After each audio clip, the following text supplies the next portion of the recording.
Good evening, everyone, and welcome. Coming up next on tonight's installment of Speed Gaming Events, we present you with what will be the last match of the Round 2 bracket stage of the SMB3 Randomizer 2021 tournament.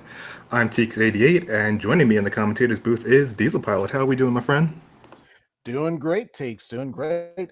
I'm absolutely excited to be part of this, and we have two runners who've been part of the Super Mario Brothers communities in various forms for a while now, and we've got ourselves a good matchup here. Yeah, indeed. For tonight's featured runners, we have prieR57 and Stewie Cartman. prieR is, of course, no stranger to the SMB3 Randomizer community, and he's been a competitor in previous events, in previous tournaments, and has shown himself to be a pretty impressive runner around the game on multiple occasions.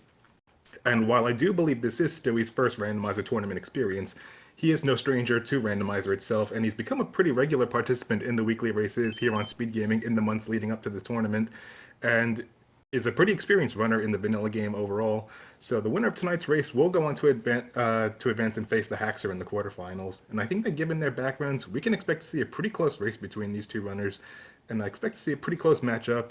Perhaps with enough luck, we might even go 3 rounds. And as a reminder, this will be a best of 3, and we're looking forward to seeing what the seeds have in store for us tonight. I'm definitely looking forward to game 3 if we can get to it. But very first thing, right off the bat, we have a fort in rolled 5, and it is rolled 4F1. Yeah, and it looks like a pretty linear World 5 layout right at the start, so I mean they have no choice but to play that fort, so only one way to go.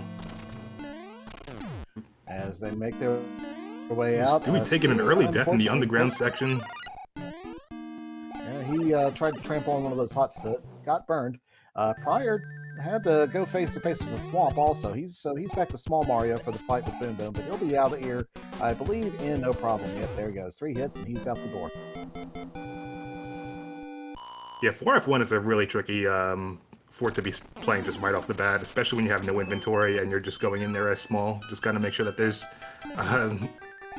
no enemy sets that are just gonna drop out on your face, like sometimes you can often have with the dry bones on the candle sections.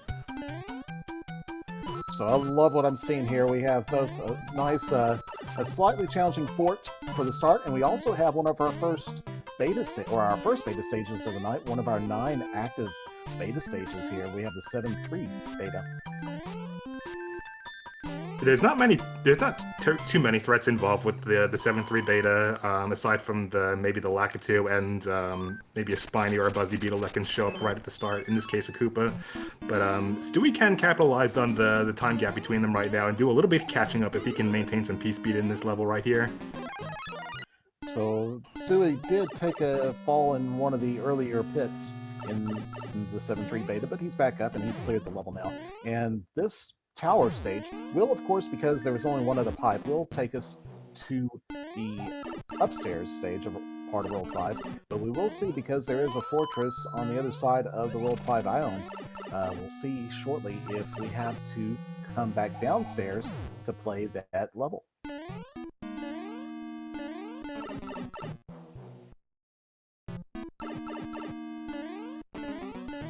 Alright, so both of them are making their way through the Twisty Castle, and both of them are doing a pretty good job maintaining their power up to the top. And prieR will be the first one out, so we'll see. Will it take us to the island, or will we go to the sky? And it is the sky, and it's a pretty linear path all the way to the castle, so no other forts to play, no other pipe transition to take.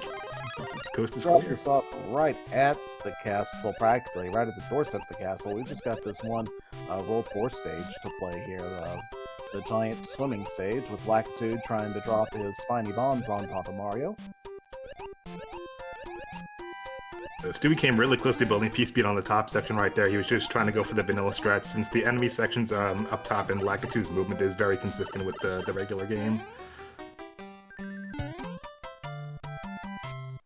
Maybe we need to have, see if we can get Fred to introduce some random Lakitus into the randomizer. Well, just because you could doesn't mean you should. Oh, there's lots of people asking for lots of things in the randomizer. We do have prieR entering the World 2 airship, where he'll face off against Roy. I wonder how many times Roy's going to take to be hit.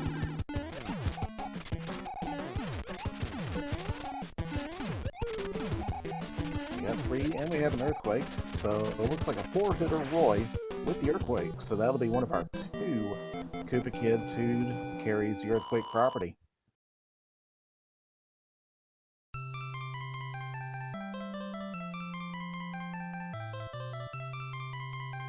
And with the very quick World 5, we actually didn't see any items get picked up. So we don't know yet what, neither of our runners have an inventory, just the power-up that they carry with them. Yeah, and it's definitely encouraging to go into the next world as regular Big Mario in case your first level ends up being a level like 7-1, where you have to do a little bit of clipping. And I want to thank the 2 runners, the other 2 Twitch people who've rated us with a grand total of 9 people. So thank you very much for rating SpeedGaming. We appreciate your support.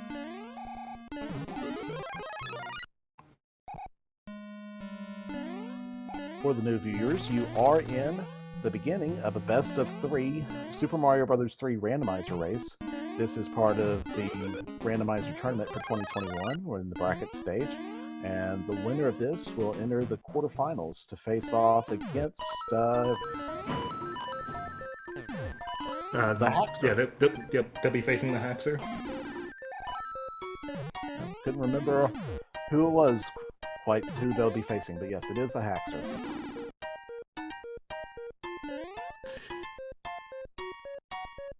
Yeah, just like that, Stewie was able to catch up and take the lead because it looks like prieR had to do a second cycle with the P-switch and had to do a little bit of grabbing some power-ups, but Stewie was able to gain a couple frames on that timer because he was able to get early P-speed on the conveyor belt. So he'll be the first going into the next level, and it is 7-9, a really, really brutal level with the enemy sets regardless of what seed you're playing, it seems. With the boss bash chasing you, no less. It's bad enough having to play it with just the regular enemy sets or the randomized enemy sets that get thrown out, but here you have boss bass, which means that you have an extra critter running around, and that can often cause difficulties picking up these ice blocks that you see Stewie Cartman grabbing to open up the paths, because when you pick up one of those ice blocks, it changes the sprites that it's in, and that can actually cause there to be too many sprites, and the block just won't be grabbed. Runners have actually had situations even in this tournament where they've struggled for many seconds, lost quite a bit of time as they try to figure out what they need to do to despawn an enemy just so they can make progress through the maze.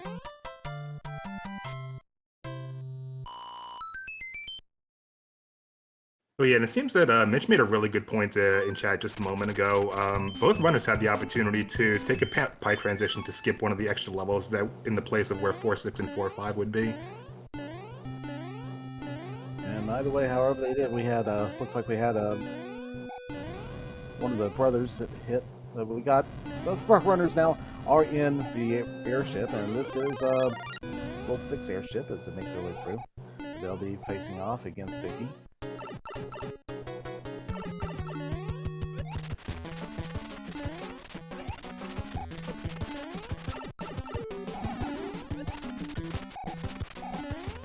prieR's taking some damage, and he needs to be careful. Iggy is known for hitboxing people, but he does get his last hit onto Iggy and gets out. Stewie Cartman, nicely done, keeps his tail as he goes into the next stage, the next world.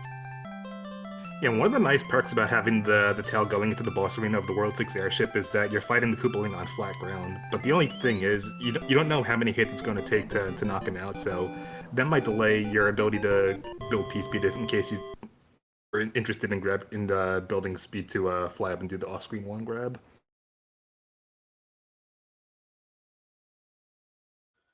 So we've got a World 2 fortress in World 1, and looks like the locked door is at its vanilla location on the World 1 map, which means that by defeating this, they actually could, or will, be able to skip several of the stages on World 1.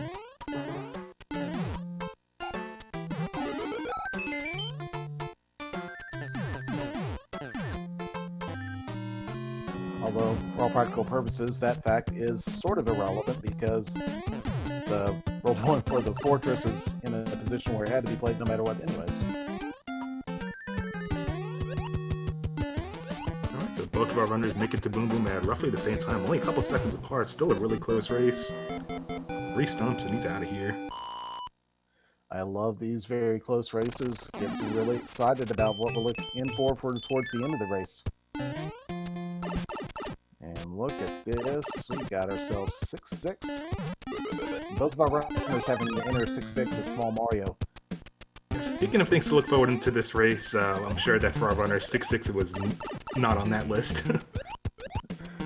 6-6 was probably though on the list of things that our viewers were hoping to see in this race. So this underwater stage with all the enemies, especially the randomizer, where these enemies get changed from just nice cheap cheeps in the vanilla game to bloopers, nanny bloopers, and spiky cheeks. Oh, and Stewie just barely getting snagged by a Venus Fire Trap Fireball. Yeah, we just saw it like a moment ago. There was a space right between the, I think one of the boss basses earlier and one of the fish where the power-up was. That was a really tight squeeze. Stewie unfortunately ends up taking his hit as he's trying to get out of the stage. So near the end of the stage, getting smacked, and he's going to have to replay the stage. And oh, getting bopped by the cheek and not able to actually make that jump.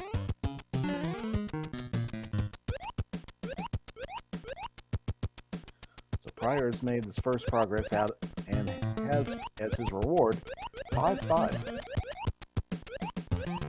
Yeah, up next we have 5-7, so we have a pretty convenient place to grab the power up from that wooden block, and it ends up being a star. 5-7, sorry about that, yeah.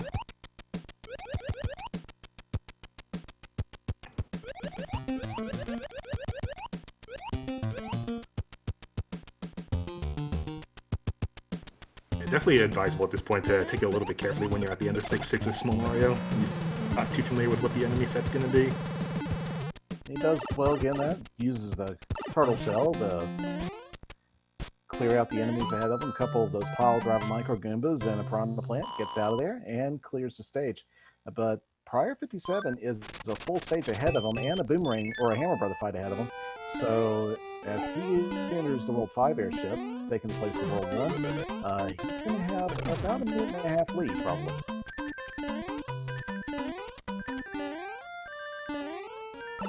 And just like that, Stewie was able to capitalize on a little bit of time save over prieR since he was able to get through the latter half of 5-7 with some P speed.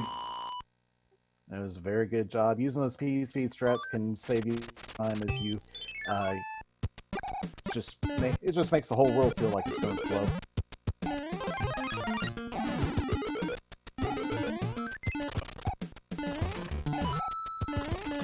So we do have a hammer. That was the reward for the Fire Brothers fight. And the hammer in this flag set will not break locks. That's one of the tournament bracket flag sets.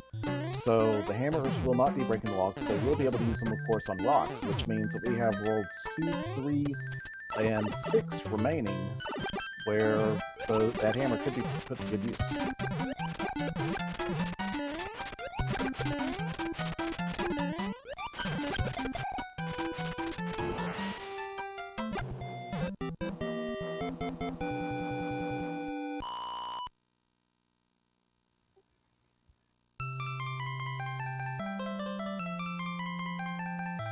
prieR deciding to go ahead and, well, he made his way through. He didn't have a tail at the beginning of the World 5-1, so he wasn't able to even select or choose to do that.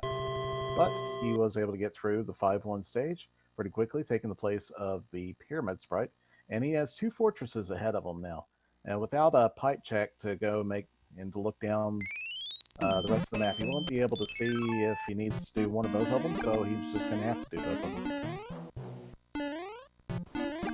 Yeah, I think that ultimately grabbing that leaf in 5-1 was pretty beneficial to prieR, as he was able to go through 5F1 without taking any damage, and that often tends to be a pretty damage boost heavy for it in general, just because it's so easy to get caught by surprise by the reverse trajectory of those rotodiscs.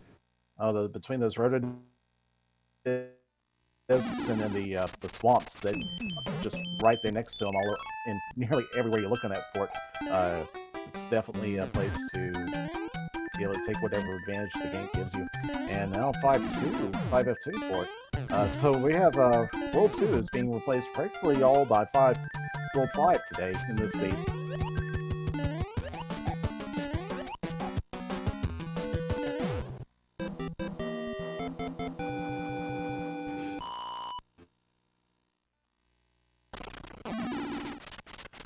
The prieR is still the length of the 5F2 Fortress away from, or ahead of Stewie, but Stewie is closing that gap now, probably just about 20-30 seconds behind prieR. And prieR makes good use of that hammer to open up the path to the castle, and he finds, looks like, is this the 3.9 beta? Or the... 5.3 beta. 5.3 beta, yep.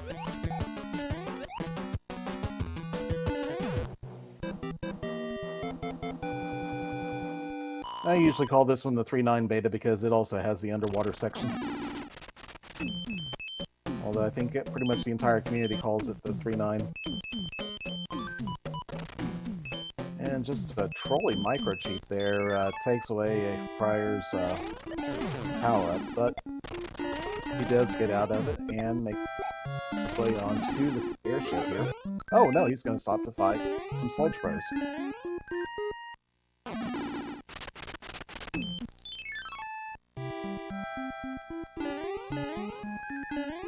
So I think both of our runners now have 2 music boxes between the letter from the princess and the hammer brother fight.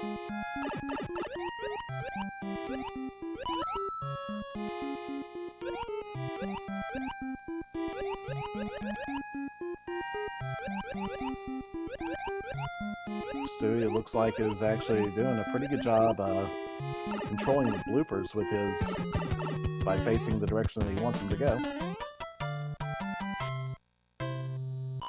And looks like Roy, or sorry, Morton is the other Earthquakey Koopa. Takes 3 hits to put him down, so regular Sodium Roy, but he does have his, did have the Earthquake, but prieR didn't have any trouble with it.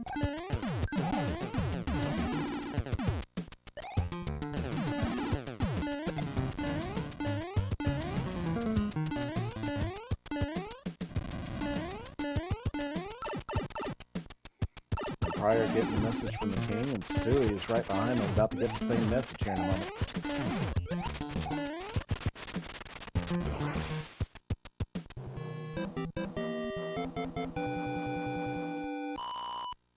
Now, seeing Fort Knox here, neither of our runners will encounter Fort Knox with the tail, and I don't think there is a leaf power-up or Tanuki suit power-up that either of our runners have in the inventory, so I don't think even equipping one would be an option for Stewie, but it would be interesting to see if he does go back check his inventory before he enters it, because we haven't seen, he knows we haven't seen Fort Knox, of course. Yeah, one thing I've noticed is that Fort Knox always seems to appear whenever you have a power-up equipped that you don't want to get rid of, like a hammer suit or a fire flower. Well, he does. And have to go on and do the normal business of putting the power up. And yeah, Pro, I believe you're right, about 30 to 35 seconds between the two.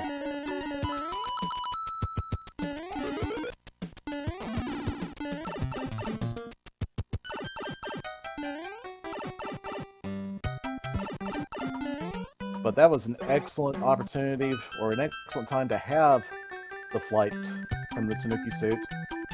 Whoa! And there is Boss Bass out of nowhere.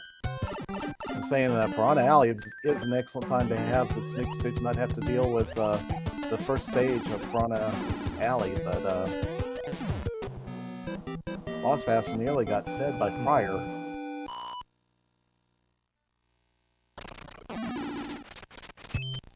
Yeah, really bold move by prieR to continue going through the entirety of 7-8 without pit stopping for the pipe transition that'll take you to the big item. Especially with that Boss Bass chasing you. But it is ultimately faster. I was wondering about that, but I do admire the dedication to speed, and Stewie, I liked his damage boosting right on through, and he's got a frog suit into a bonus item. He's going to take it.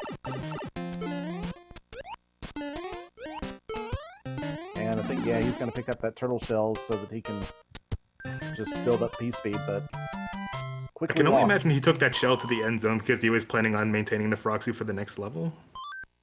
So what it looks like his plan was. I suppose so. This would not be a good level for the Frog Suit, though, having to make those giant jumps with that. I think you'd be kissing a parabeetle very quickly. And, of course, everybody's favorite 5-9 on prieR's side.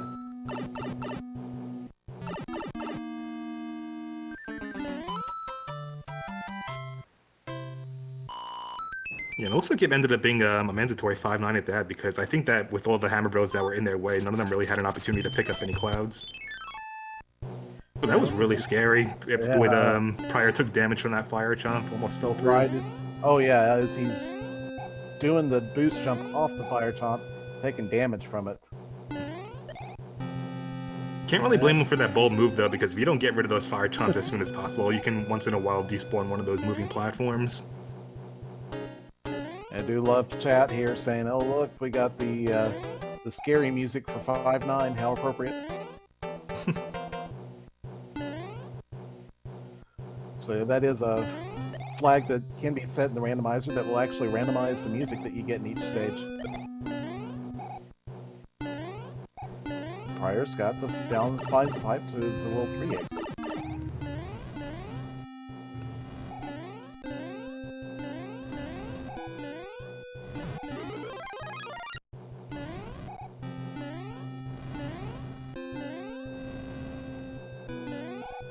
Stewie is right on his tail.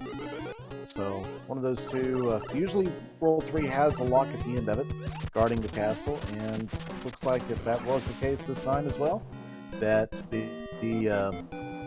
fortress was the answer. Yeah, Stewie had a nice opportunity to gain back a couple seconds because he had a tail right at the start of World 4 airship, so he doesn't have to go to the bottom section and then just climb up to get to the pipe transition.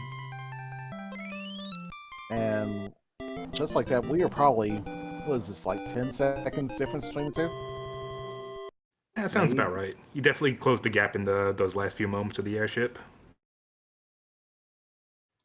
So yeah, 10 to 15 seconds, very tight now. Alright, so the next one we have is World 7, so we'll see if there's going to be any path divergence between these two, because there's going to be a lot of opportunities to do so. I do love the pipe maze, but sometimes it can be annoying and quickly can forget about where you were or what you saw already. Or even most, especially those two items that are near the center, or the two islands near the center. You got multiple pipes there, you forget which one is which. Stewie's going to choose to play the Piranha level. Spins a star, and you'll get something here shortly. If you have pretty clean movement through these Piranha levels, it doesn't really take much longer than a typical Hammer Bro fight, so maybe no more than 15 seconds. And it does give him a free path, of course, to get between all the pipes on that center island. But he finds the Toad House on that one, and he's already been to the other one. Yeah, Stewie knows he has two music boxes in his inventory, so I can only guess that he's using one of them for the Piranha that's right at the end before where the airship is, and he still has World 6 to play, and that world still has 3 Hammer Bros. And so that using the music box for that Piranha at the end of World 7 is a popular play throughout the tournament, and even in casual play. Looks like Stewie's doing some damage boost strats through 8-2. He knows that the Angry Sun isn't going to be in his way, so it's a pretty clear path run to the exit. Very nicely done. Absolutely, I love the play. Go ahead and take in the hits and just keep on running.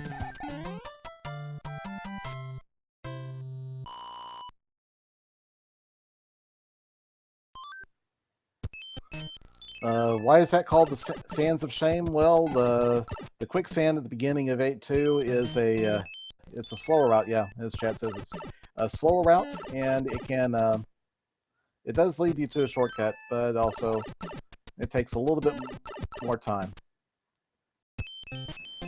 Yeah, it's a pretty common strategy used in the middle of the game in order to get rid of the Angry Sun when you come out of the pipe, and you also have a free opportunity to grab a power-up, but you do sacrifice 8 seconds in the process.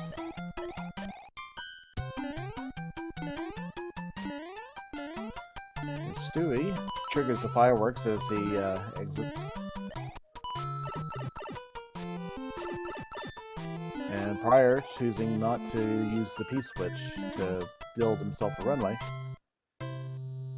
Alright, so we're coming up next on 7F2. So I guess this would technically be a Fred. I believe you are right. At the very least, a French vanilla.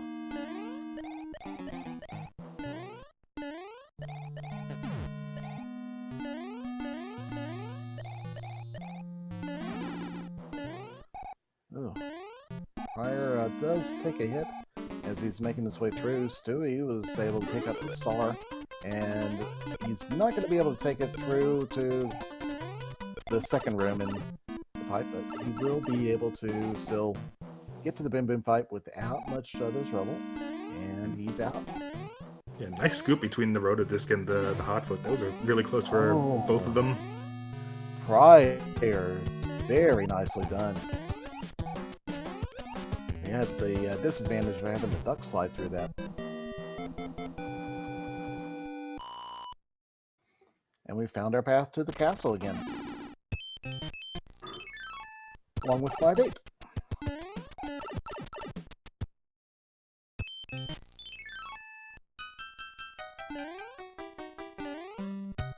And Stewie choosing to do the P-speed strats on his way to Lakitu, and oh, it gets snagged by one of the spies. prieR is...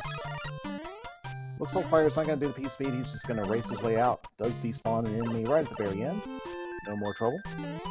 Really impressive dodging right at the end from both of them. And Stewie saved his music box.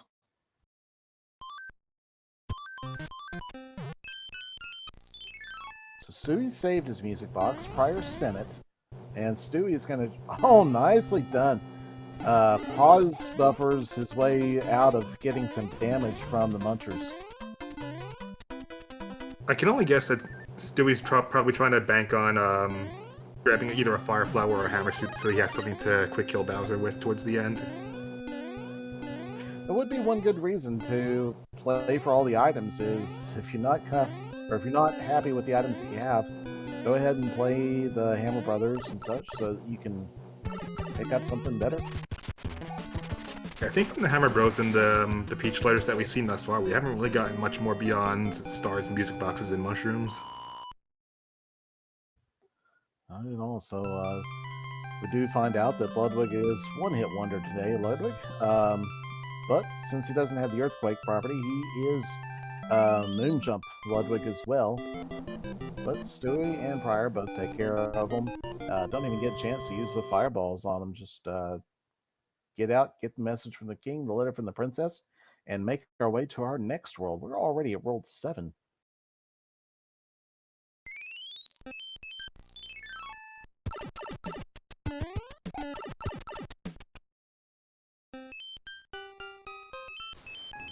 Alright, so we see 3 pipes right off the bat, and we have 4 altogether in World 6, so if either of them have the hammer, maybe the one behind the rock can lead them to the promised land. So it'll be interesting if they decide to do any further exploration or just push right ahead forward. I only saw one hammer so far in the inventory. I may have missed one. I thought we only had one hammer, and they both used it in World 2, but I may have missed a pickup somewhere.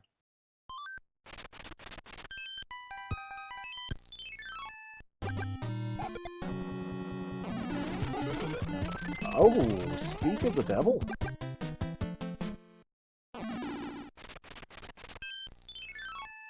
So, looks like prieR is going to go and take, I guess, he's taking that hammer directly ahead of him. Let's see. And, of course, the lock on the other side, he still has to play a fort. But that could become very handy.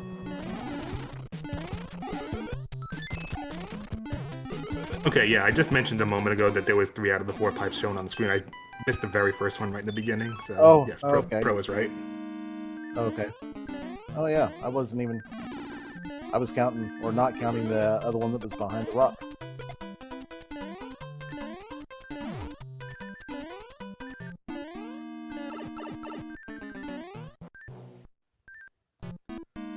6F3 and close to the 6-1 position, 6F1 position.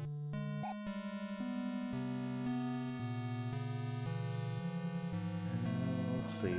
Of course, it's not going to break the lock that was right in front of us, but it is going to break the lock that was behind the rock, which means that we have probably 1 or 2 more stages, and of course that fort there, depending on what is behind the fort.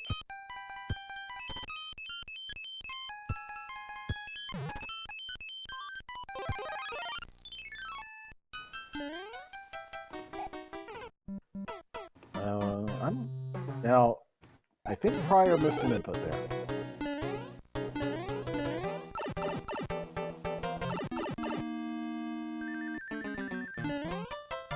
That is going to give Stewie Cartman the lead as we go in.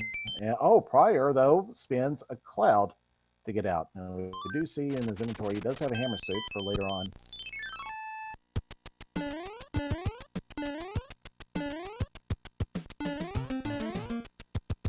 But as we play prieF2, we are neck and neck.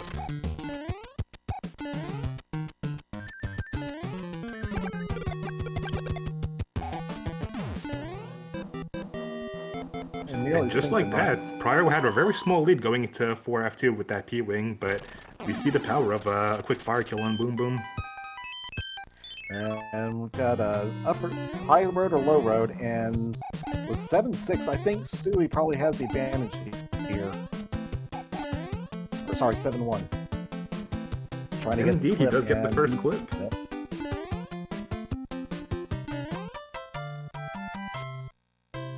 Now that tail slowing down prieR. This could be a problem for the rest of the race.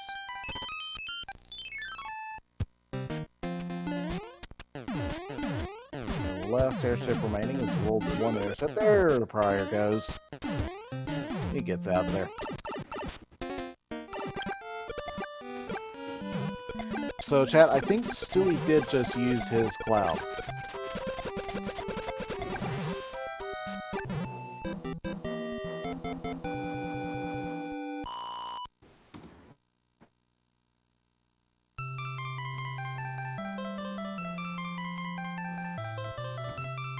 prieR was able to take the pick up a fire flower in the airship, so he'll also coming in with Lemmy, and he should be able to get the fire kill on Lemmy here in just a minute. No, he gets.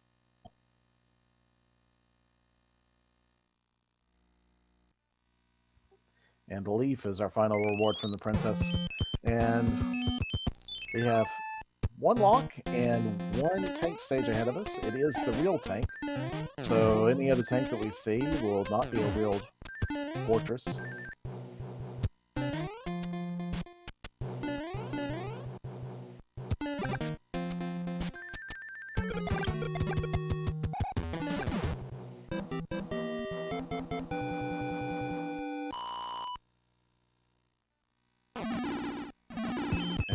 prieR chooses instead to go take a look at what locks are around or what other, or takes a pipe check. Stewie Cartman knows that that lock is not being broken by the tank already, since he's already played it. In the hand bridge, we see the fake tank and the battleship.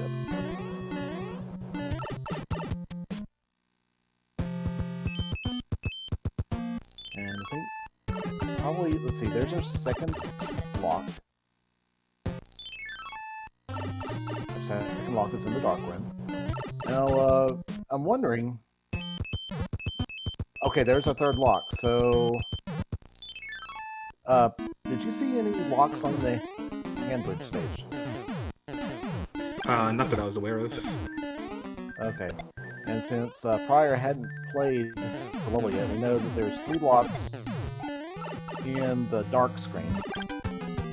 And prieR now just finding out which one of the 2 stages is the real pipe, but that could actually be, or the, I'm sorry, he's just finding out which one is the real tanks, but that could still be a required stage.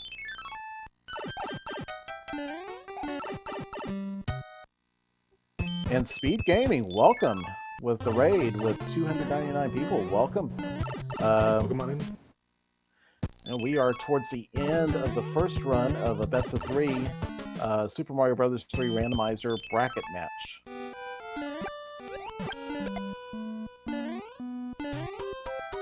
This time, both of our runners are in World 8. Stewie Cartman has a little bit more knowledge on the map than prieR, with just a little bit more time and one more fort defeated, but could change at any moment. And Stewie Cartman, 7-2, absolutely pea-speeding through that. Yeah, that was a really impressive P-speed save right before crossing the gap, because it looks like that Power Goomba right at the end just tried to troll him, but he's able to recalibrate and make it over. That's going to save him a good chunk of time. And now with that, he's going to play 3F2, and prieR is going to play the Super Tank, so I think prieR will be out of that one first. Yeah, it looks like both the runners are finally realizing that the fort that's behind 7-2 is going to end up being required in order to break the lock that's in front of the third pipe on the first screen. Looks like that's going to be the path to Valley of Bowser. I think you are right. We'll see how this goes. But yeah, I don't see any other way unless, because there's only one other pipe. Yet that did break something else. It did something on another screen. I could tell on prieR's screen.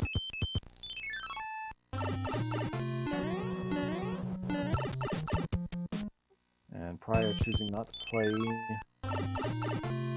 It's a 5-4, I believe. And Stewie Cartman, though, gets the Valley Bowser, and he's got a free ride. Just has a hand trap there, but he gets by it.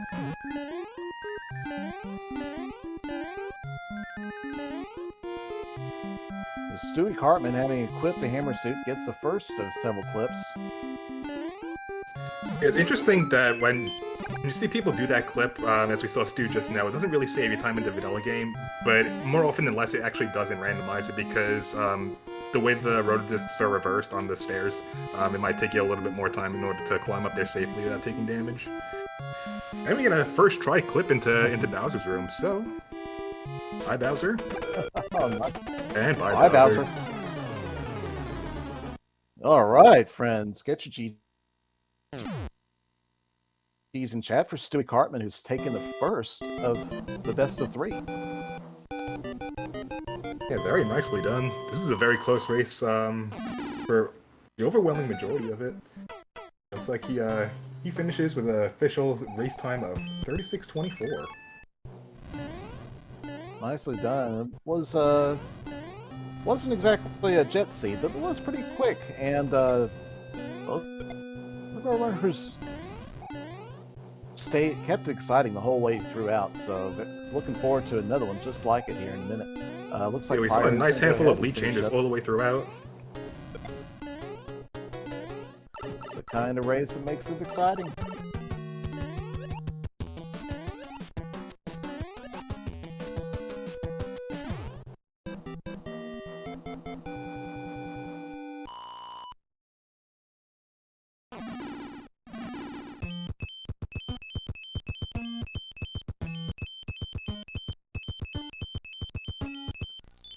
prieR's working on the route. It looks like he has his answer now, and get back to just has to find his way back to the first screen. It is like that sometimes. Just trying to... In the dark, can't remember which pipes are which. Been there plenty of times.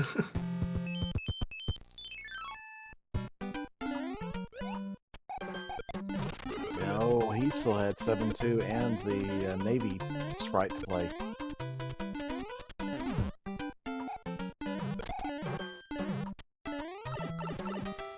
Ooh, that was really close. Looks like that star just expired right as he was bunking that block, man. That had to be the last frame. You know what? I don't care. Take it. Exactly. Yeah, notice there's some really odd enemy interactions that only seem to happen in Randomizer. Like, sometimes if you go into certain Hammer Bro fights with a star, and then you just bunk one of the blocks, it'll kill two bros at the same time. Yeah, I do remember. There's actually in the Discord server just a couple weeks ago. There's somebody that posted a video about the glitch that causes that type of behavior to happen. I must have missed that one. Yeah, well, it was mostly done in I think 3.9. It was called out as a glitch that even in the Nintendo Power magazine about the game.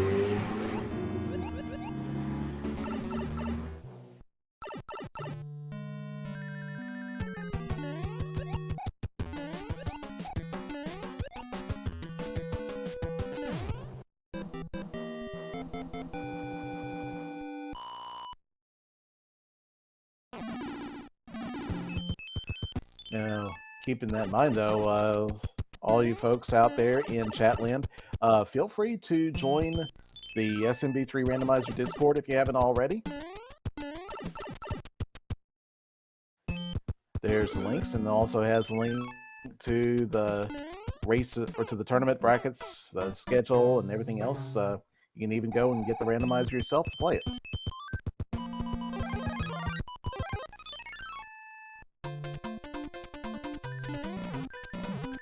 And we are probably about a minute away now as prieR enters Bowser's Castle. Tried to go for that clip. Doesn't really, wasn't able to secure that duck input though.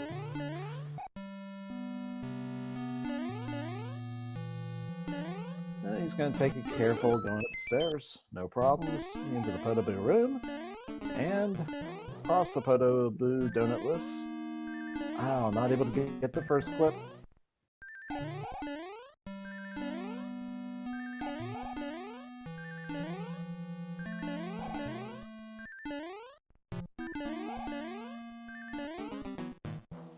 All right, and we're in there. So, seconds away now.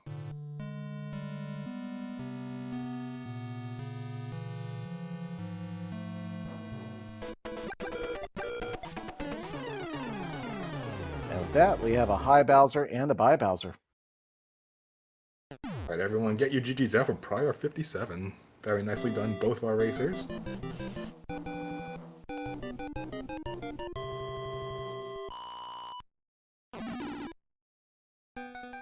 And he finishes up with an official race time of 51:13.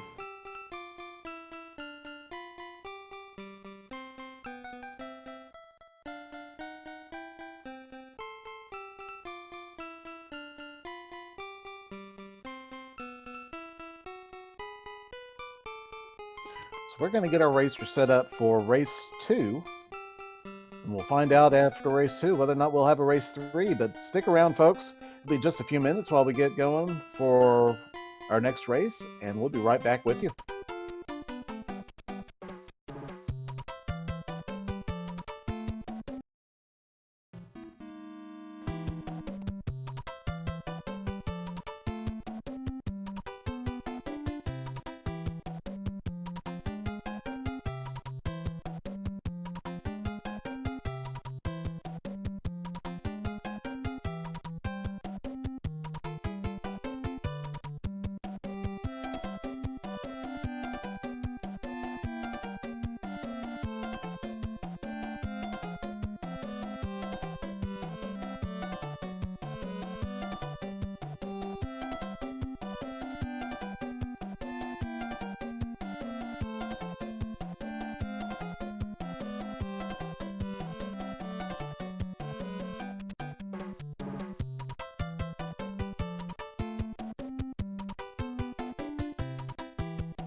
Okay, everybody, it looks like our runners are working on setting up their next seed.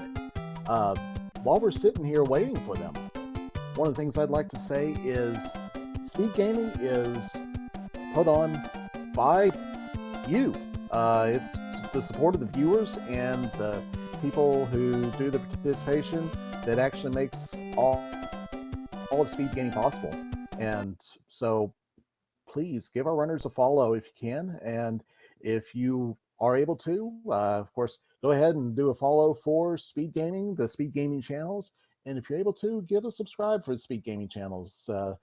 That kind of support really helps us keep everything going. It lets Speed Gaming put on these excellent productions and keeps us being able to be part of this community and to show off the talents and skills of some very fantastic runners.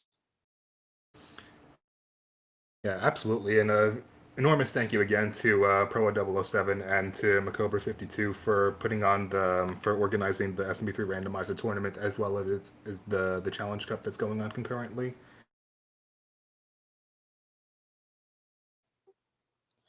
Of course, yeah, I do want to thank those people, and of course, want to thank the people from the Speed Gaming community, the networks and admins, the people who work behind the scenes to put all these things on, do the code, do the layouts. There's people who are setting up the screens that you see here and get everything ready before the matches going on, so that Teeks and I can just load up our computers and uh, be running in just a matter of moments from the time that we hear the word go when we need to. Yeah, absolutely. So it looks like both of our races are just about ready to go.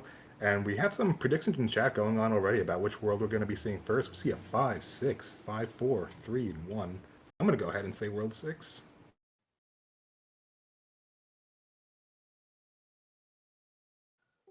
Oh, World 6, it reminds me of the snow. Reminds me of winter. I kind of like World 6. But when I look out my door right now, I see a big green prairie. So I'm going to say World 1. All right.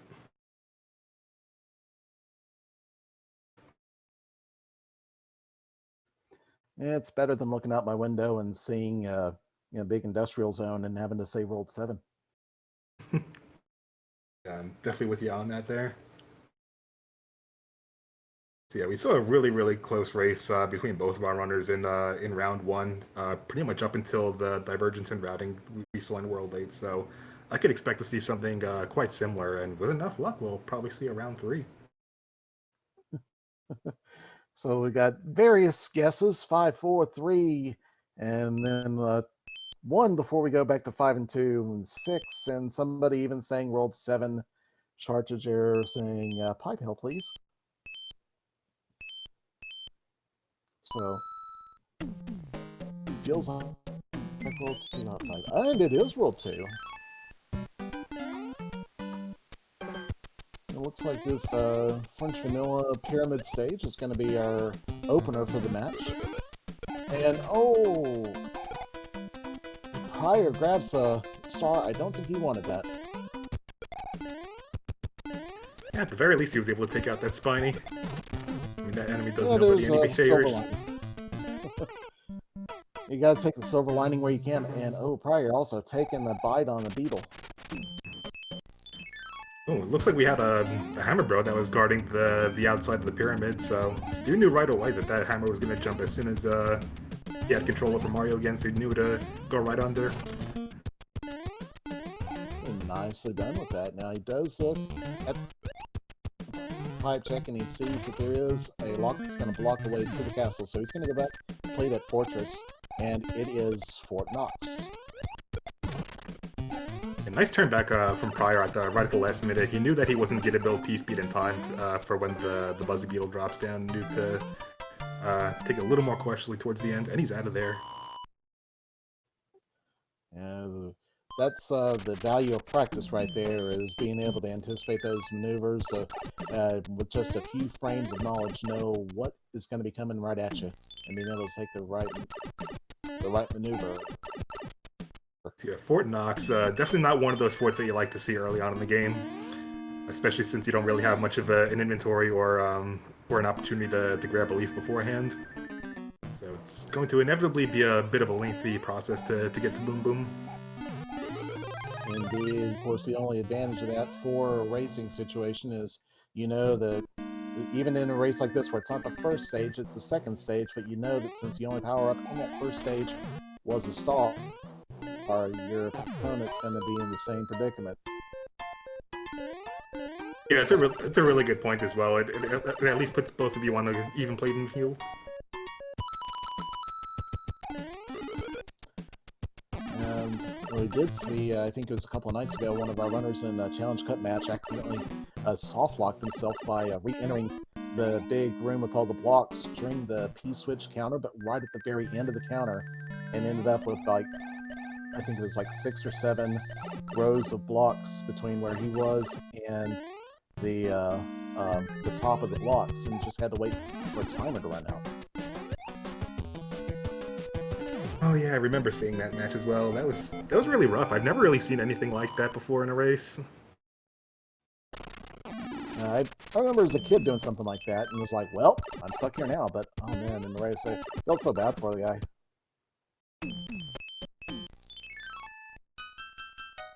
So yeah, speaking of item grabs, don't really do you any favor. The last Hambro fight we just saw on Stewie's side was a star.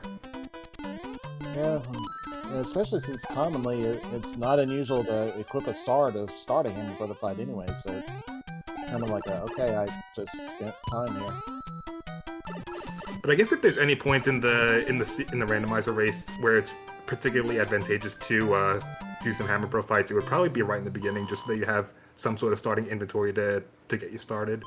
But if you're pretty confident in your ability to execute throughout the actual levels and just be able to implement some P-speed strats,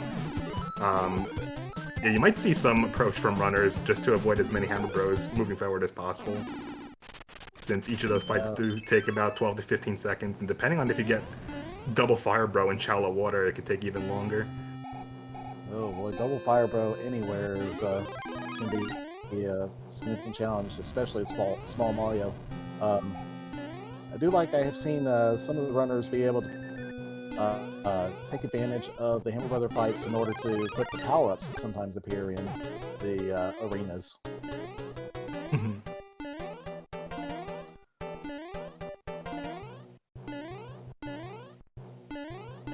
A P-Wing from the Princess letter.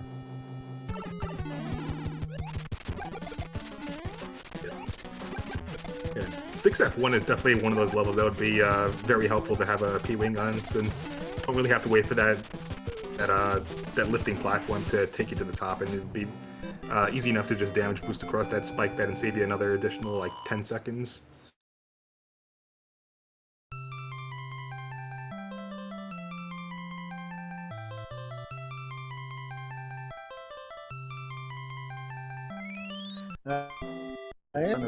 Which fortress would it be?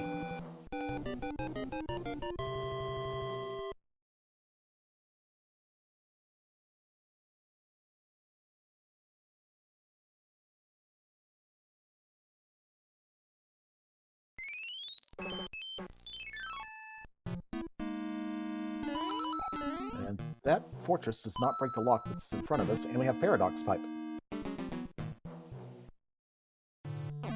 3 Fortress World 5.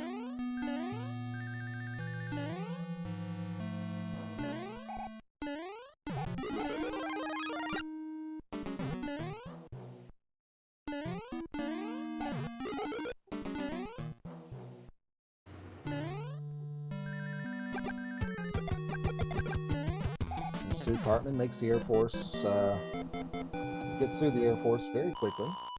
Nicely done. And we have a near synchronized Bim Bim fight, just different fortresses, but we're going to see prieR joining Stu here in the Air Force stage in just a moment, I believe. I don't see him, no other reason to go anywhere else. But Stewie does have a long Hammer Brother wait. I kind of lost count of how many movements that marathon was just now. It was a lot. That's definitely at least somewhere in the double digits. One of those moments where you just start getting frustrated. Mm-hmm. Absolutely.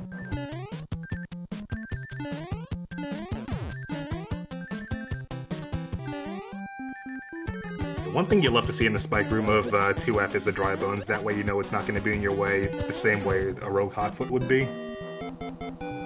So it allows you to get to that doorway a little quicker.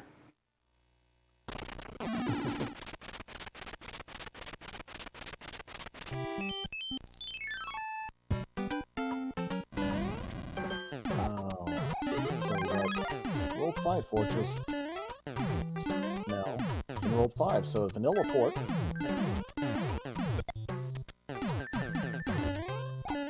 Excuse me, Vanilla Airship.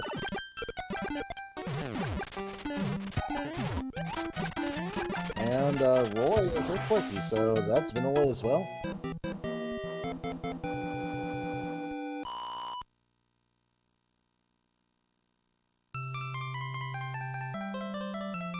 This will give, so Stewie, after 2 worlds, is about a minute and a half worth of time ahead of prieR.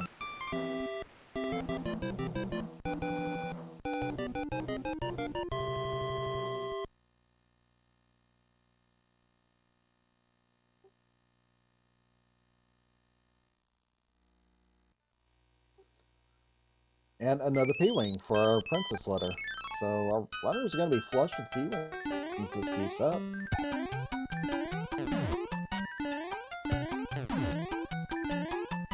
Now, check out the P-Speed strat Stewie Cartman does going through 3F1. You also have to be pretty cautious about how you jump through the enemies in the 3F1 and Randomizer, just because you have a lot more chances of encountering a hotfoot rather than a boo. Alright, that was insane, but that was an awesome run that he did through. Let's see if he does the same thing for 6F2 here. Checking the power up, probably hoping he gets a leaf, but that's not going to be the case.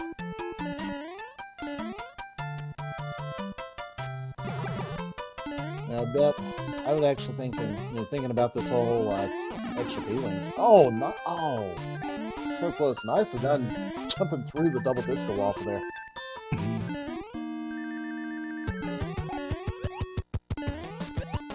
Alright, 3 stomps and Boom Boom's out of here.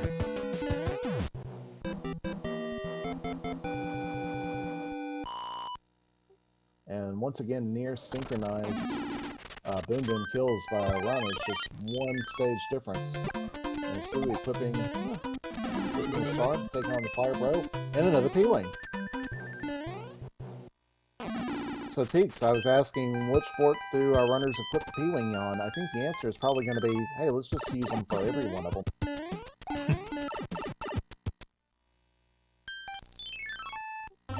No hammer, so that lock's going to have to wait for another time. Or that brick's going to have to wait for another time. But pipe check, we're going to go probably find this one takes us near the end of the World 6 map. Alright, up next looks like we have 6-3. So yeah, unfortunately, it doesn't look like Stewie's going to have the Fire Flower equipped, so he's not going to really have any convenient opportunities to build P-Speed in here, but nonetheless, it's only going to be about a 1.5 second difference. Still gets through there relatively quick. Indeed he does. And he is out the door, and he should have a free ride to the castle now. There he goes, joining the airship. And another Fred airship.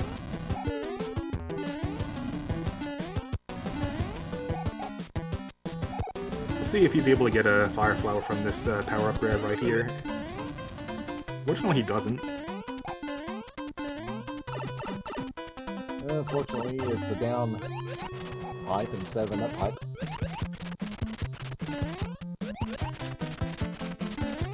prieR takes a couple of hits and needs to be careful here. There's a lot of opportunities for enemies to shake him out if he's not careful. Ah, nicely done. Gets out of the way and avoids getting the mushroom card. Yeah, one of the fun perks about trying to fire kill Lemmy is his movement patterns is going to be exactly the same no matter what time you get to the boss arena. So he's always going to stall on that right wall for a good couple seconds before he starts moving left and throwing those balls around. So you could always pretty much execute it this exact same way. I think Lemmy is probably is the easiest of the Koopalings to fire kill owing to that. especially if you're on flat ground too, since you could always measure your distance between her as she starts moving left towards you. It gets a little bit trickier when you have a bunch of platforms to maneuver around, say if you were fighting her on like the World 4 or 5 airships.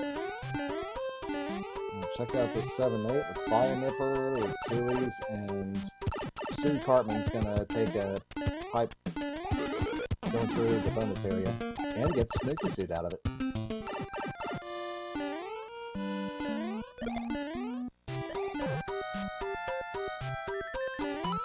Nicely done, jumping through the Patooey spikes.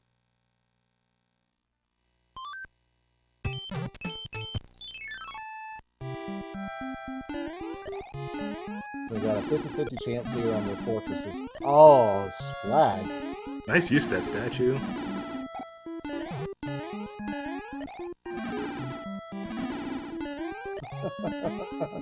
He's having fun with this.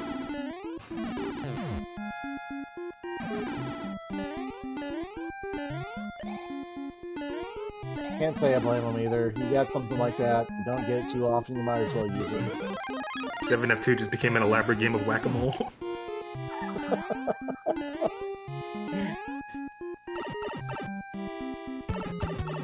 And if you do it right, you can do a whack-a-thwomp too.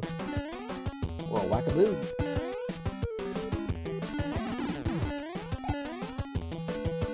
Takes a hit going through.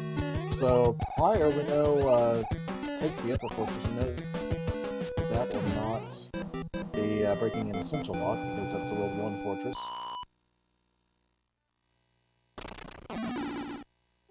Which means that Stewie actually chose correctly, and between that and the fact that he had a lead, he is going to have... That's going to allow him to expand his lead quite a bit.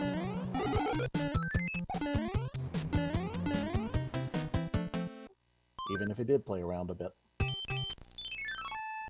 Yeah, I find it kind of interesting that that prieR decided to do the remainder of 1F, especially since he didn't even have an opportunity to grab the item just now. Since 1F was never going to be a required for it in order to complete a particular world. Yeah, it does kind of get me wondering if maybe he just wanted to enter this fort with his power-up, but I mean, he had plenty of P-Wings, so yeah. Though we can Monday morning quarterback this all we want, but at the end of the day, when you're actually sitting there faced with the world,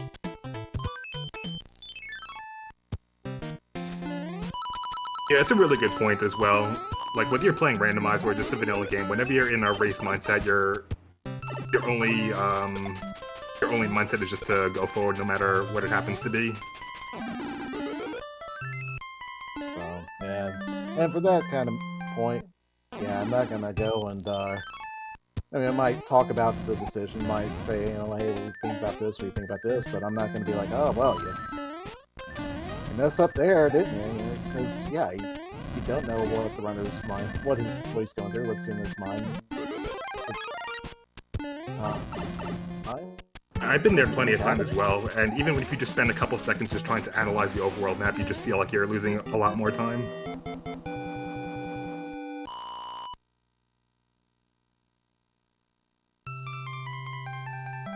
Sorry there, I'm getting a little bit glitchy and some lag. Probably just my internet.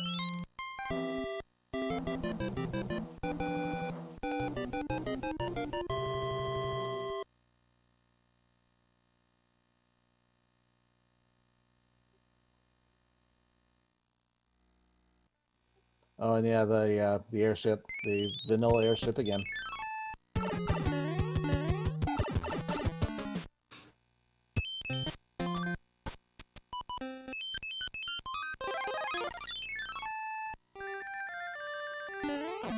It does use a P-Wing on 6F3 in World 7, but it's pretty quickly takes some damage. Alright, this airship was a World 4 airship, not a World 1 airship. But it was vanilla in the sense that we are in the 4th world, so that way, yeah.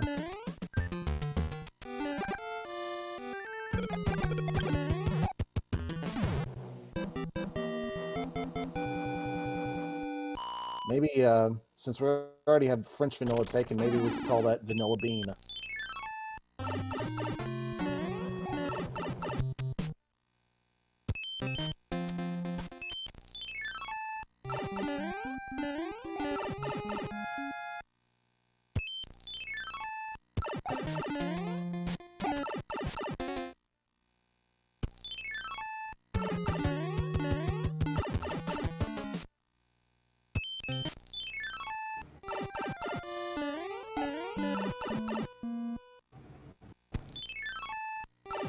All the pipe checks Stu's doing. Oh yeah, he's got one more on that island.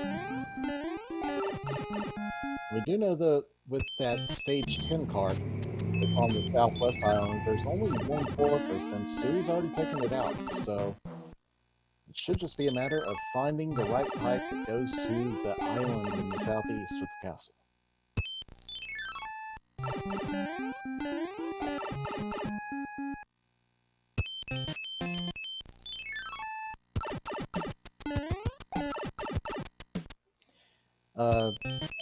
Oh, there we are.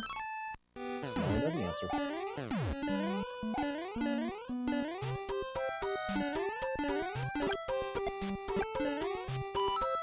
Yeah, it's so easy to get lost just trying to manage your way through the pipe transitions in World 7. I've been there plenty of times. And when I've played World 7 and World 8 with the pipes, I usually find myself just kind of like grinding through it, like, okay, yeah, I don't care anymore, just give me a pipe, let's see where this goes. Exactly. Sometimes you'll feel 100% confident that you checked every single pipe thus far, but there's just that one you forgot and you just don't know which one it was. It's the most frustrating feeling. I know, yeah. Yeah, I pretty much only play this casual, and I've run into that where I'm just like, oh wait, there's that one on the island, or way behind the nipper plant, behind the piranha stage that I missed, or something.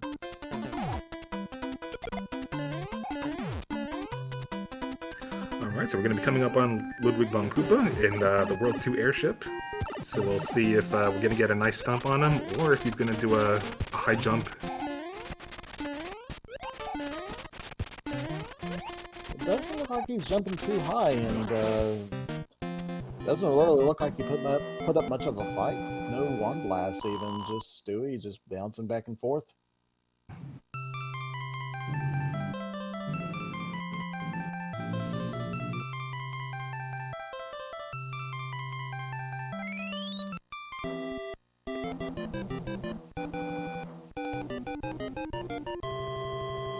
This does give Stewie about almost 2 minutes lead, probably. And that's going to give Stewie a little bit more of a lead with prieR jumping onto the blueprint there. Yeah, it's pretty rough having to take that leap of faith into the mode of tiers, not knowing what the enemy set's going to be, especially when you're small Mario. It's not very often that you see a blooper right in that specific spot. Usually when you get lucky, you want to hope for either getting one of the blockmens that'll jump up out of the water to give you a boost over that wall, or one of the Koopas that'll just float on the surface of the water. Well, looks like we got a sprite glitch there, giving us what looks like some sort of beetle creature instead of the blooper.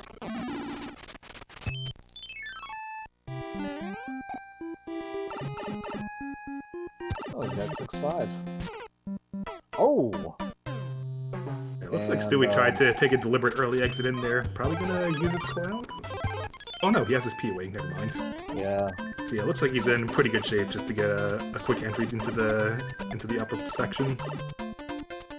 I thought you could P-Wing over this level.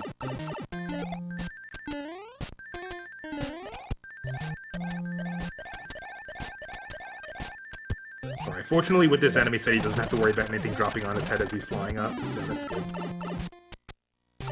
Every once in a while you can get something like a fire snake or one of the blockmens that'll just drop down before you even have a chance to react to it. Paragooms are also pretty common for 6-5, so I'd love to see that. Yeah, prieR is needing to be careful as he makes his way through the World 2 airship. He really lost his footing and slipped off the edge. got 7-9 again. Yeah, probably a good idea just to take out whatever enemies you can as they show up, so you don't have to worry about sprite overloads as you're grabbing those ice blocks. It looks like what Stewie's doing, especially since he's got the fire flower, he can just take advantage of that and launch like that. Looks like he tried to go for the mid-clip and save himself an additional 5 or 6 seconds, but looks like he missed the jump-in clip when he was running over that gap. But nonetheless, makes it through there unscathed. Oh, get a nice, nice swag clip.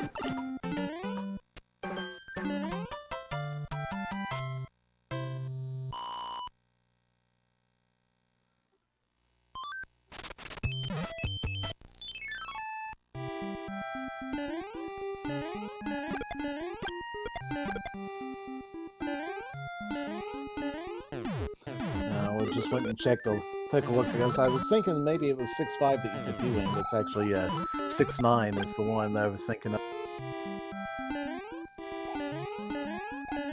Looks like Stu tried to be a little bit safe so he can maintain his fire flower to the end of the level, and it paid off for him. But ooh, with those 3 bullet bells, it looks like it despawned that floating Koopa that would pretty consistently stay there.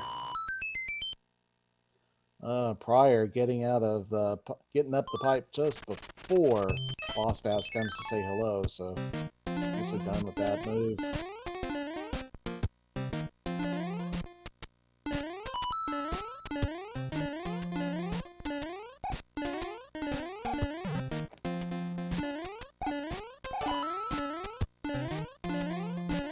Oh, another one of our auto-scrollers.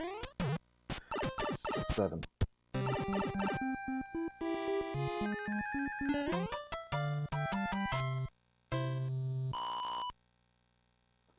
And Stewie is making some significant headway now. He's got a pretty sizable 3-stage advantage.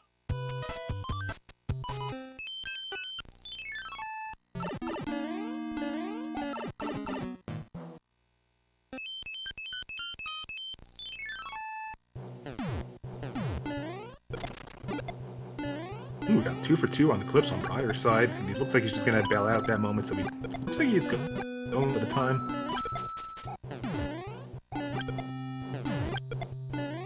Those will help a little bit. Oh, Stewie accidentally flipping into the sand block. Yeah, normally it's pixel and subpixel perfect when you're trying to clip into the top left corner of a specific tile. And it normally requires P-speed, but in this case it doesn't, as long as a coin just happens to be right in your vicinity as you're jumping into that section. It's really weird. That can happen on the coin chip pretty often as well.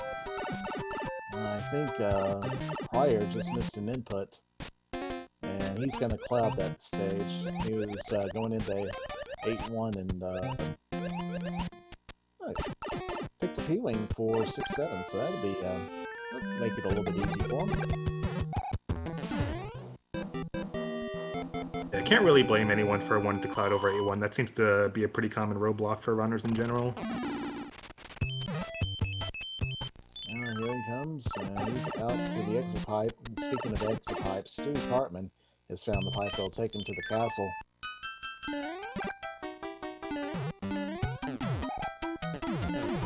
And we have the World 3 airship in World 3.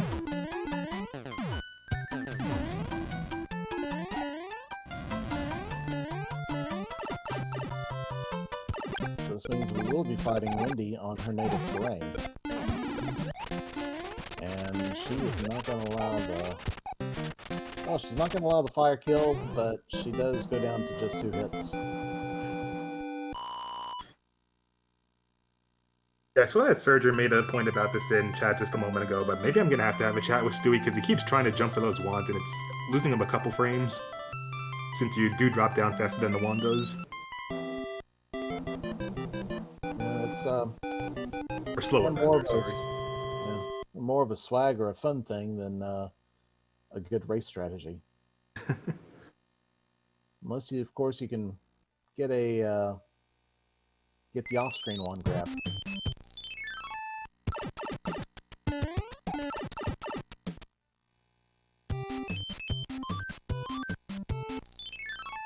That pipe check shows that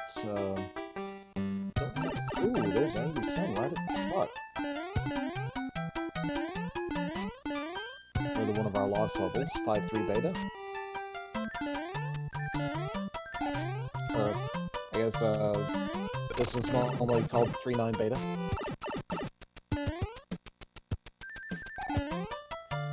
In either case, Stewie's out of there very quickly.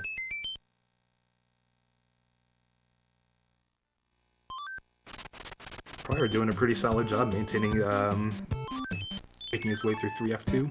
Now we do have a 50-50 call on the fortresses coming up. Stewie takes a death to the Boomerang Brothers, so he'll probably equip Fire Flower is the choice.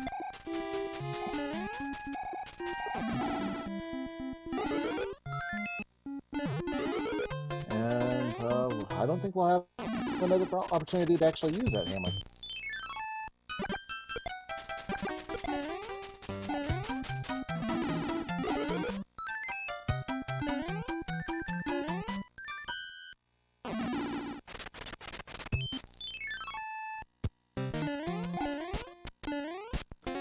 Alright, we see 4F2 in World 4, and usually when you're faced between making a choice between two forts, 4F2 seems to always be the one that opens the bridge pretty consistently. And also prieR was able to get that off-screen long grab at the end of the Wendy fight, really nice. Nicely done, yeah, he entered in with the P-Wing, so he was able to put good use to that. And I stand corrected, it was not 4F2. And that busted a lock way on the other side of the map, so it's going to be 4F1.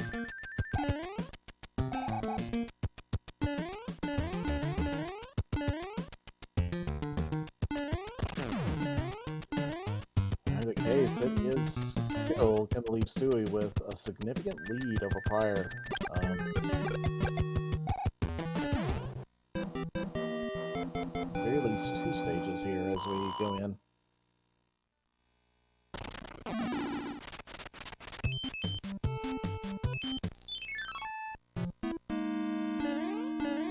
Walking candle guys, chat, those are Hot Feet, or Hot Foot.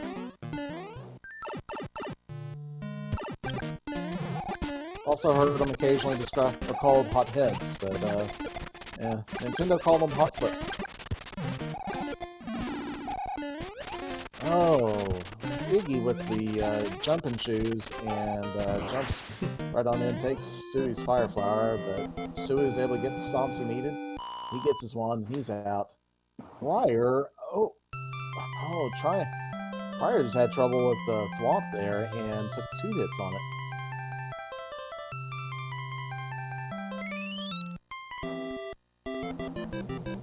But he is able to get the orb kill.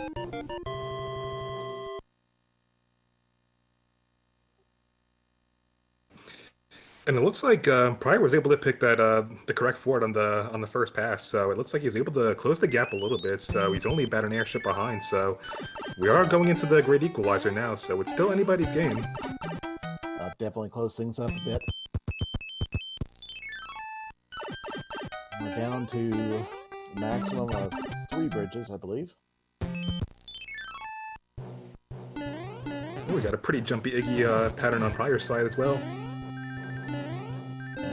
prieR is able to take Iggy down, though, as Small Mario. Gets his one, he'll be out and joining us in World 8 momentarily.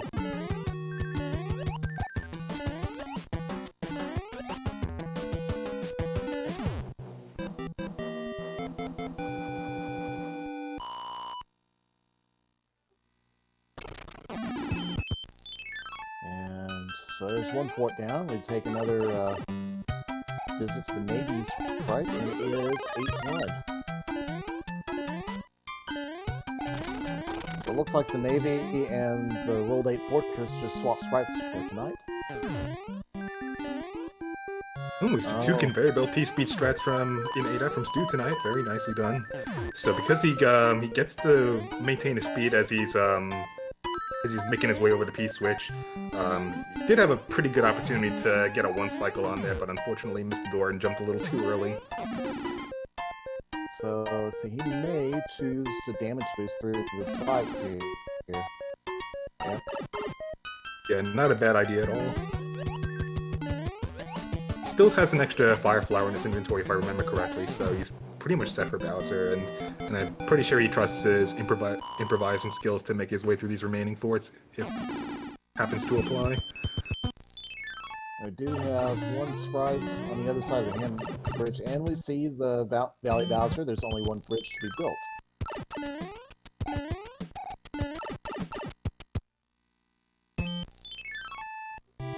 And this is not what we want.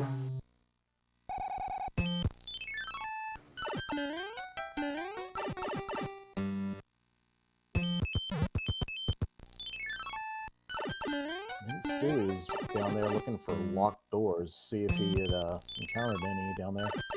He's going to have to go back and find a fortress now. And it looks like it's open. Now, does he sit on a Electro, or does he play 3-5? He takes it out, or goes out.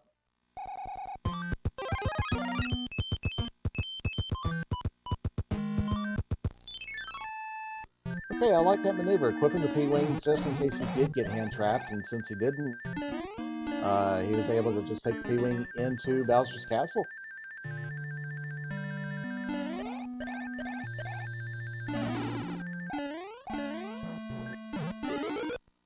Myers found Valley Bowser, finds that he has one bridge yet to build, so he's going to have to go back.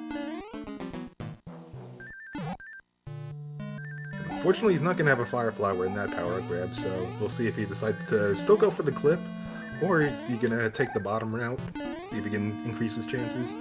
Doesn't look like it's going to be the case, so he's just going to get a nice second try, and yeah, in a moment we'll be seeing Bowser. And he's just 40 seconds away. He'll have to do the 5 stops, but this is if only he can keep his power. This is definitely Stewie's game to lose at this point, and the worst thing he could possibly ask for right now is Bowser jumping at the same time he shoots a low fireball. It looks like he's in pretty good shape right now, so he still has he's still Big Mario, so he still has a little bit more wiggle room in case he takes damage. Just 2 stomps away. The right spot.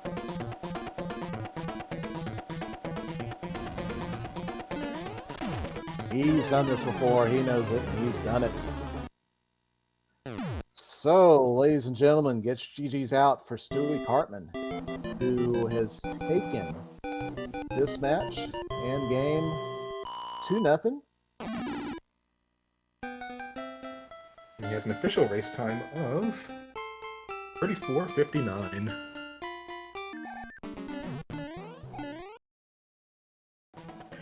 And I do see also that with that message, or with that, prieR has officially forfeited the match. So he may go ahead and finish up this a little bit here, but he has tapped out.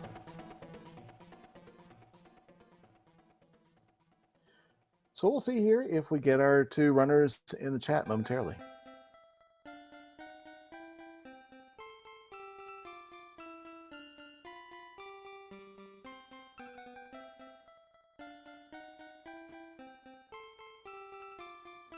Either way, our 2 guys, I definitely enjoyed the race here. We had both of our runners giving outstanding performance, and here we have our winner for tonight, Stewie Cartman. GG and welcome. Thank you. So yeah, a lot of awesome interesting. moments in both of these races. I'm sorry, go ahead. The seeds are interesting. Yeah, for sure. It looks like we had a pretty early introduction to 6-6 in race 1 before. It looks like you took an early death, but yeah, we saw a lot more leads trading back and forth between you and prieR in the first match. I know prieR also took a death, I think in 6-2, but he did have a clap to do a little bit of catching up, and I think you both were synced by the time you guys got to 7-1, but you were able to take a little bit of an early lead, and yeah, because I think prieR went in there with a leaf and that slowed him down a bit. So yeah, it was a very close match between both of you guys in World 1 through 7, but World 8 did end up being the biggest time discrepancy between you. I think you had a slightly cleaner routing, was able to get to Bowser's castle a little quicker. Same applies to race 2 as well. Like, I know in race 2, Stu, you had an advantage in 6-5 by doing the P-Wing strat for 6-5. Yeah, because as soon as I saw it was 6-5, I knew I had enough P-Wings to where I could afford a death. Yeah, race 2 in general, the Hammer Bros and Peach Letters were just giving out P-Wings like candy. Yeah. I know you also had a couple more advantages that let you maintain a lead more consistently in race 2. Like, I know prieR ended up playing 1F in World 1, and you just went straight for 7F2 and then just got straight to the castle. See, as soon as I saw it was 7F2, I just assumed the other one was 1F and I didn't even bother checking it. Yeah, I think that was ultimately a really good idea on your part. That's usually how it tends to work out whenever you have 2 forts in World 1. But yeah, prieR was able to actually close the gap a little bit by the end of World 4, because you ended up playing both 4F2 and 4F1, and prieR was able to just play 4F1, and then that was just the one-shot deal to get to the airship. So you guys were just an airship. You were just an airship ahead going into World 8, and then you were a lot more fortunate with your routing choices in World 8. So that ended up allowing you to pull forward by a pretty significant margin. See, I was worried that with my luck, what was it behind the lock in the first screen? It was the Air Force and Super Tank. I thought those were going to be the answer as soon as I saw that they were locked. That's a good point as well. And we're joined by prieR57. GG to you as well. GG prieR. GG. Yeah, So actually, Go ahead. So what ultimately ended up deciding game 1? Because I thought I was behind the entire time after that 6-6 death. Was it 7-1? I mean, 7-1, it contributed, but I don't think 7-1 alone made the difference. yeah, you were able to capitalize on a couple time saves, and you guys were both trading leads back and forth for the majority of the first seed. Because I know prieR, I think you took a death in 6-2 as well, and then you had a cloud to catch up a little bit. And like I said, 7-1 came pretty late in the seed, and you both were synced up going into that level. But you Stu, you were able to take that lead with that clip because you were regular Big Mario, and prieR was had a leaf going in. So that kind of made things a little more complicated. Raccoon Mario for 7-1 or 7-6 is a yikes. Yeah, every once in a while you can still get it first try, but that tends to be the exception, not the rule. You need all the stars to align for that.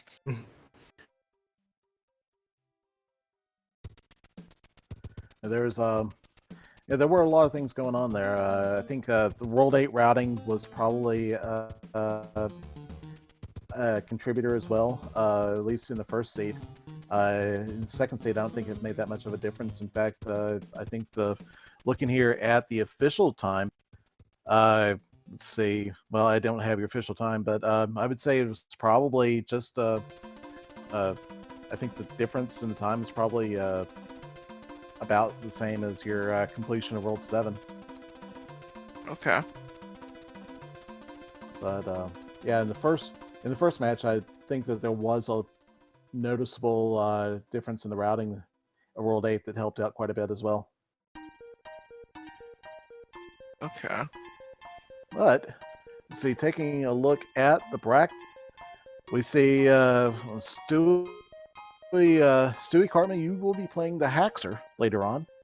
So boy. are you feeling going in?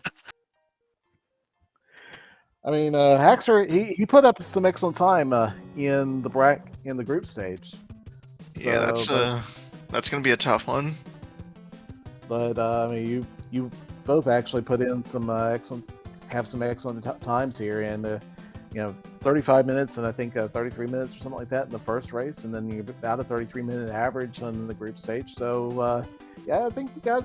I mean, I don't think there at either of these races, or that if Haxer wins, I don't think he'll be walking away with it. He's going to have a challenge. Yeah, I agree. This is definitely going to be a clash of the titans between two really top-level vanilla runners who are both very well versed in the randomizer experience. So I could definitely see that being a close race as well. Could definitely go either way, in my opinion. We also I'm already coming sure up- we're going to 3 games. Yeah, I hope it goes to 3 games. Not that I want you to want to see you lose. I just want to see the excitement. I think everybody, even our viewers, love to see the matches go to 3. It really shows off the runners' talents. Lets people really put on a good show. And I also want to say that the seating and anything else, as we've seen, like next week or coming up, we'll have Scarface and Eco playing UTX, and even though I mean, we've already seen that, the seating, it's just kind of a number almost anymore. Is with the quality of skill that's been developed in the last couple of years with this randomizer community. The first, the top 15 guys, I think 20 people probably, are all very closely matched. Yeah, absolutely. As we enter the quarterfinals, it's definitely anybody's game at this point. I could definitely see a pathway where we could see a couple upsets happen here or there. So, gonna certainly be an uphill battle moving forward. Quick question: did we ever find Atlantis, either of these seeds? We did not see them at all. Interesting. Nope, So I found 5-9 in game 1. Yeah, you both ended up playing 5-9. It was what- pretty early on in the seed, and you didn't really have any opportunities to get any clouds or any power-ups. That would, I was be just helpful about to for ask you. if it was a forced 5-9. I'm pretty positive at that point in the route it was. No opportunities to have even picked up a cloud or anything by then. But yeah, it was. I want to give you both a hand. It was a great match to watch, Thank you. and glad to be part of it. And prieR, I hope to see you in some of our other weeklies and friendlies or casuals or whatever else we got going on. It was a blast. I made my best. I'm not disappointed because I was surely the weakest player remaining at this point. So I tried to play safe. I gave my best shot. I'm not disappointed. I wish good luck towards the competitors remaining, and again, GG Stewie. Thank you, prieR. Yeah, I will be back next year, and I'm pretty happy. I learned some tricks. I know how to clip now, so I didn't lose my time, and yeah, thanks SpeedGaming for hosting the tournament. Thanks for commentating. Thanks to everyone involved in making this show possible. And yeah, see you next year. Look forward to it, prieR. See you next year. Yeah, absolutely well said. Absolutely fantastic performance today, prieR, and in the group stages prieR. And we definitely look forward to seeing you in our future randomizer events. Thanks. So do certainly give our runners a follow once again, and thank you again to SpeedGaming for hosting these SMB3 Randomizer events each year. So don't forget to check out many of the other exciting events that are going to be going on the SpeedGaming schedule throughout the evening. Continuing here on the SpeedGaming 3 channel from 7 to 11 p.m. we'll have the Super Metroid multi-category extension tournament going on. And meanwhile, over on the main SpeedGaming channel, we have from 8:30 to 10, we have the Luigi's Mansion 90% No Out of Bounds tournament. And later on from 11 to 1:30, we have A Link to the Past Randomizer Daily Race. And over on SpeedGaming 4 from 9 to 1, we'll have the Super Metroid A Link to the Past Randomizer Community Race. So, yeah, definitely do keep an eye out for the other matches as they get scheduled for both this tournament bracket as well as the Challenge Cup that's going on concurrently that's being hosted by Macobra. In addition, we're going to have on Wednesday at 2 p.m. Eastern, Raikou Rider versus Craig SMB3, and Grell will be on commentary for that. So do certainly keep an eye out for that. And yeah, thanks again to both of our runners for putting on a fantastic show, and to you, Diesel Pilot, for excellent co-commentating with me. Deeks, always been a pleasure. I enjoyed working with you again, and hope to see all of you again on another tournament, another match. Everybody in chat, please, as we said, it's all made by you, so feel free to be part of the community. We're it's a very friendly crowd of people. They even accepted people like me. So hope to see you all as part of the community. Stewie, Cartman, have anything else you'd like to add before we Just that was a fun match. That was sign fun off? yeah. Thanks for having it. Alright. Have a good night, everyone. Have a good night, everybody. Good night, everybody. Stay safe, stay kind. We'll see you another time.